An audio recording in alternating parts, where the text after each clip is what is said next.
Good evening. My name is Greta.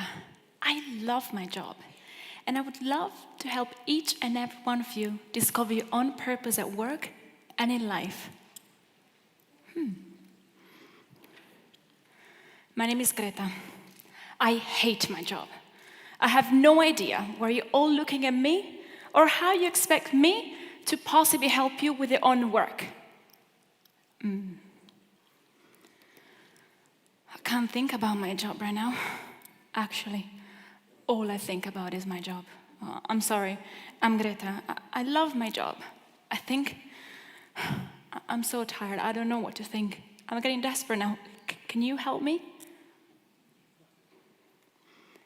You may love your job, hate your job, or just be tired from your job. It is time for all of us to engage in a new conversation about our work and how we can make positive changes together. I'm the world's first Chief Empathy Officer, and I'm here today because I believe that this role plays an important part of this conversation. Now, a good place for us to start a conversation about transitions in work is Frederic Laloux's pioneering book, Reinventing Organizations. One of the things that really stood out for me in his book is an employee survey conducted a few years ago to find out how people feel at work every day.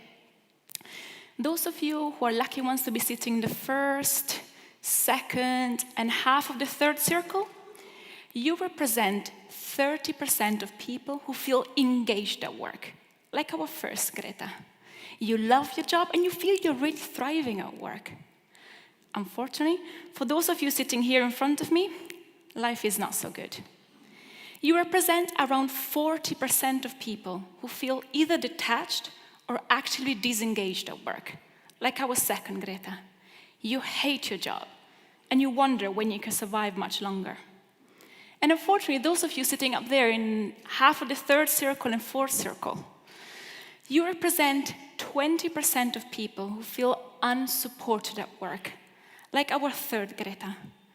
You're just tired from your job, and you question whether the striving ever ends.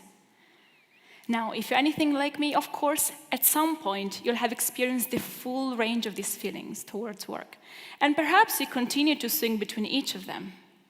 But the fact that so many people feel either detached or unsupported at work makes a strong case for us to engage in a new conversation about our work. In some way or another, work affects our lives and the lives of those we love. Many of us here spend much of our time at work or commuting to and from it. So given how much time and how much energy we invest in work, I'd like to suggest that the conversation we share could and should really have the intention of finding ways for everyone to flourish in their work. When I interviewed John Ehrenfeld, a leading professor at Massachusetts Institute of Technology, writing about this theme, he explained that flourishing means not just growing or finding pleasure in life, but really growing well and prospering, thriving and living life to the fullest. He considers flourishing to be the embrace of the highest purpose we could devote our lives to, and in doing so, appreciating our interconnectedness with all life. In my experience, flourishing also means growing together, both with and towards one another. In my work as the Chief Empathy Officer of Akasha Innovation, I focus a lot on this concept of flourishing. I work with young people to provide them with the tools and the resources to flourish, so that they can then work together to create a better world for others to flourish in. But this is not always easy. And I've learned many important lessons from sharing the struggles and the setbacks on their journeys towards flourishing. I have seen the anxiety in the eyes of young people about their future in the world, even before entering the workplace. And I've witnessed the ongoing struggles change makers go through every day once they embark upon a journey which is not what they expected. These two examples warn me of the need for a radical transformation in our workplace. Each new generation starting in work offers another opportunity for big questions to be asked and answered, for big dreams to be imagined and fulfilled. As this pursuit of happiness has been such an enduring feature of human life, It is rather alarming to see just how few young people flourish today. So over the past few years, I've become interested in and committed to not only helping young people flourish, but also finding ways of transforming organizations for this task. And I found that the most obvious barrier to flourishing at work is detachment. I'm sure you could all feel how our second Greta's detachment led her to communicate a very negative attitude towards her work. The neuropsychologist, Dr. Rick Hansen, explains how our brains can shift modes to detach when our three core needs of safety, satisfaction, and connection are not met. The modern workplace can easily trigger our impulse to detach and protect ourselves from our environment.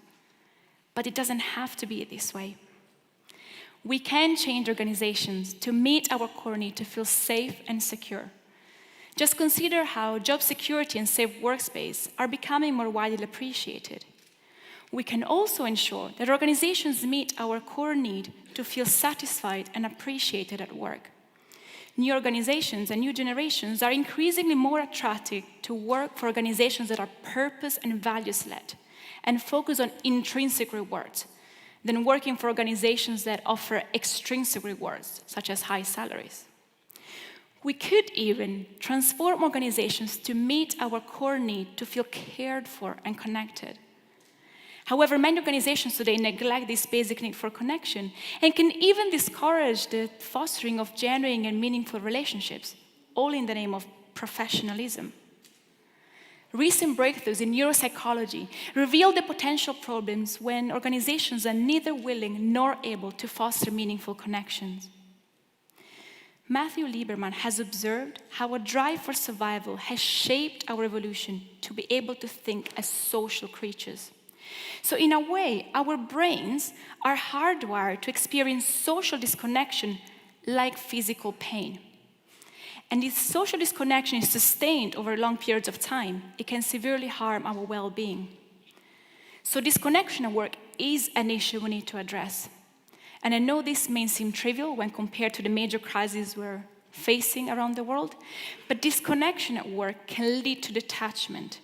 Detachment can prevent individual workers from flourishing, and the languishing workforce can do little to support the flourishing of others, let alone of all life on Earth. Now, connection is an important ingredient that is often neglected and forgotten at work, but alone, I'm afraid, it is not enough to guarantee flourishing. Our third Greta has a sense of purpose and a community she's connected to. But her inability to cope with workload inhibits any chance for her to flourish in her job. I have seen how compassion for others really motivates the young changemakers I work with.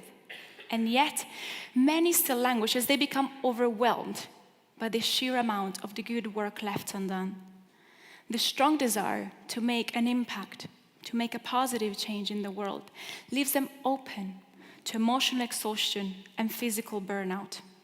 So organizations must create positions and processes to protect and support anyone that is vulnerable to these dangers. Active care is even more important when a life purpose to work for positive change renders the traditional work-life balance meaningless.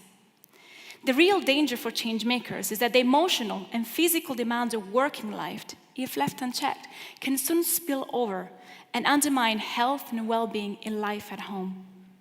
My own experience of burnout led me on a journey to discover how to reverse this and how to make sure that home life could be spread into our work. An ideal home is where we feel comfortable. It is where we feel safe. It is where we feel accepted. It is where we can be ourselves. So we need organizations that can help make people feel at home for a few hours or a lifetime, as well as connected to their own purpose and supported when compassion leads them to reach out to others. Ultimately, we need organizations where we can belong. This journey brought me to the conclusion that I could contribute to creating new organizations that can support individual and collective flourishing by reinventing one specific role, my own. A chief executive officer is tasked with leading and managing an organization to success. However, I created the position of Chief Empathy Officer to ensure instead that our organization is a home that belongs to everyone and where everyone belongs. Empathy lies at the core need and core ability to connect to others. The word comes from the German einfühlen, meaning feeling into. Empathy then is to feel into the life of another and to use that understanding to guide our actions. We empathize when we walk in the shoes of others. We empathize when we cross over the bridge that separates them from us. We empathize when we see the world from their perspective. And it is this ability to empathize that has helped our ancestors bond for survival and flourish together. Now, I expect a fair few people to roll their eyes and shake their heads at the idea that leaders should focus on cultivating empathy within their organizations. Now, I don't question how much CEOs and other traditional leaders already have on their plate. And I do not claim there is no longer a place for them within your organizations. I do question whether we can help people flourish at work without changing organizations and how they're led. And I do claim that an evolution in the role of the CEO can actually open up radical possibilities to transform organizations into homes that offer a real sense of belonging. As Lao Tzu warns us, if we do not change direction, we may end up where we're heading. So invite others to join me in taking on a role as Chief Empathy Officers and create more organizations where people can feel like an important part of the whole. Now, the beauty of this invitation is that you don't need to be a CEO already. Creating an inclusive home is a position of leadership from anywhere within an organization. It could be an unofficial title that you assume yourself or bestow on someone else. And there is no single recipe for nurturing empathy either. There are a number of practices that you can explore to find your own unique path towards becoming a Chief Empathy Officer. Last year, I interviewed Roman Krznaric, a leading expert on empathy and the founder of the Empathy Museum. And he suggested one practice that is simple enough for everyone to try over the next few days. You can cultivate curiosity and empathy by just finding time to have a conversation with a stranger. Just look for anyone you wouldn't normally talk to, someone outside your normal experience, and invite them to join you in conversation. If you don't know where to start, simply ask, what was the most surprising thing that happened to you this week? And then listen. Ask questions. What was it like? How did you feel? Or simply, what else? And really try to get a sense of the being behind the eyes of the other person. Have the courage to talk about the things that really matter in life: family, religion, ambition, hopes, fears, dreams. Let them share their story and just be willing to receive whatever they have to say. I believe that a community of Chief Empathy Officers will be able to tap into what the Buddhist monk Thich Nhat Hanh calls the infinite creative potential to change the world through a union of mind and heart. I don't know where this path will lead us. Who can tell?